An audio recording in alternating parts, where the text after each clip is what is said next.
Bonjour à toutes et à tous.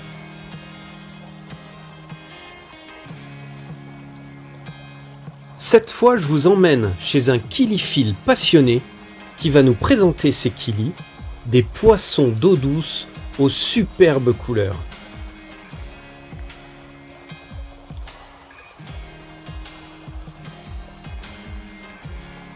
Voici l'un des killis les plus connus, l'Aphiosémion austral, ici sous sa forme dorée.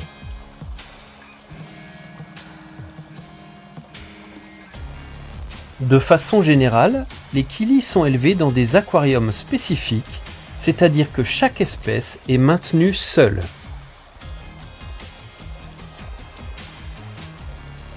Chez les killis, le mâle est plus coloré que la femelle.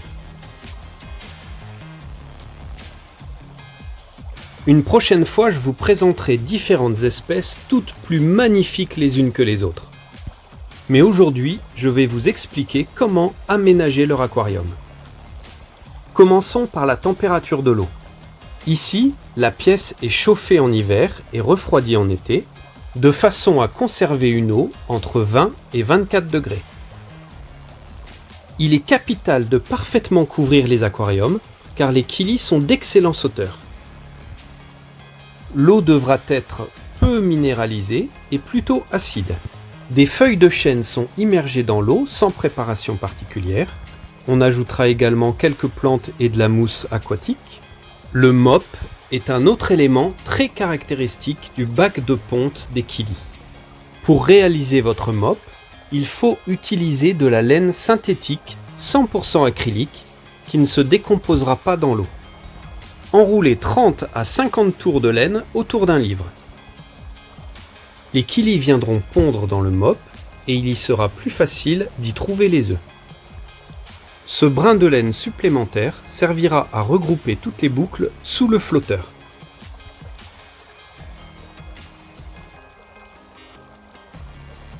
Coupez maintenant les boucles pour séparer les brins.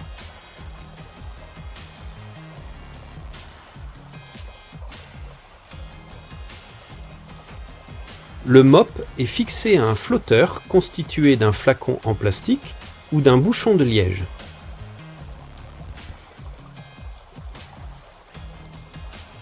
On peut aussi en complément réaliser des mops coulés sans flotteur. Les poissons vont venir frayer dans ces brins de laine, certains en surface, d'autres dans le fond du bac. Le mop est terminé. Ici, le flotteur est constitué d'une boîte de pellicule photo, ce qui permet d'y placer quelques petits cailloux pour ajuster la flottaison. Une astuce consiste à coller une réglette de verre sur la partie avant du bac, de façon à pouvoir récupérer facilement les excès de nourriture, notamment les vers de vase congelés. Une filtration sommaire dans chaque bac est suffisante. Vous pouvez la réaliser vous-même à partir d'un bulleur et d'un flacon en plastique coupé à son extrémité. Vous y placerez de la mousse de filtration ou de la laine de perlon. Les bacs de ponte de faible contenance vont accueillir un groupe de reproduction composé d'un mâle et de une ou plusieurs femelles. La hauteur d'eau est faible, elle varie entre 10 et 30 cm.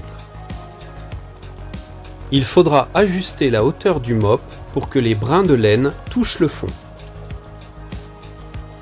Pour les espèces non annuelles, ce qui n'est pas le cas de celle-ci, la reproduction a lieu généralement de façon continue toute l'année. Le mâle étreint la femelle et la presse contre le support de ponte. L'œuf émis et fécondé reste accroché dans les filaments. Les femelles émettent quelques œufs chaque jour.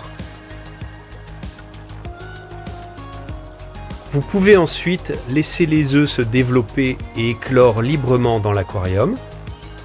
Mais pour plus de réussite, il est préférable de les prélever de leur support.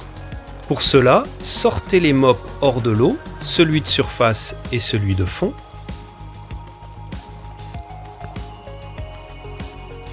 Pressez fortement le mop pour évacuer l'eau. Les œufs vont être ainsi plus faciles à détecter visuellement sous une bonne lumière. Les œufs possèdent une membrane extérieure très résistante et présentent une durée d'incubation longue de 2 à 3 semaines. Il est possible de les manipuler avec les doigts, cependant certains recommandent l'usage de pincettes pour éviter tout risque de contamination et de moisissure. Les œufs sont placés dans un petit récipient rempli de l'eau du bac de reproduction.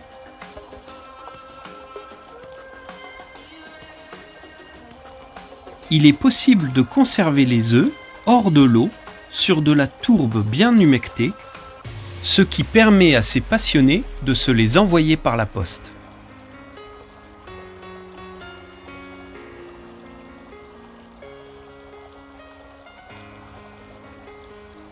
Ces œufs embryonnés seront ensuite replongés dans l'eau et écloreront spontanément.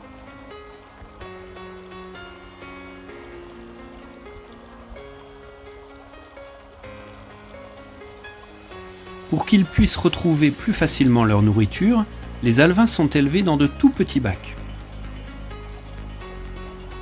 Ils se nourrissent dès l'éclosion de proies vivantes, des nauplies d'Artemia et des microvers.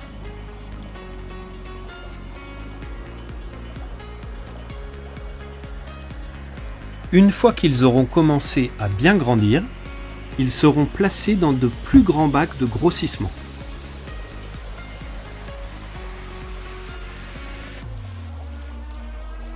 On retrouve ici de jeunes Aphiosémions australes dorés.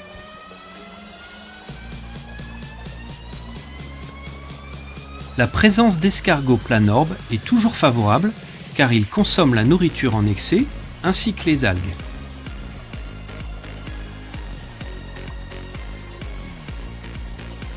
Les kilis n'apprécient guère les nourritures sèches, mais préfèrent la nourriture congelée comme les vers de vase, ainsi que toutes les nourritures vivantes.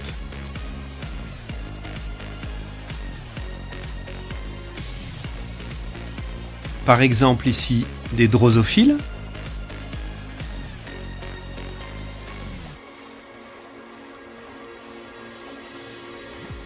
ou même directement leurs asticots.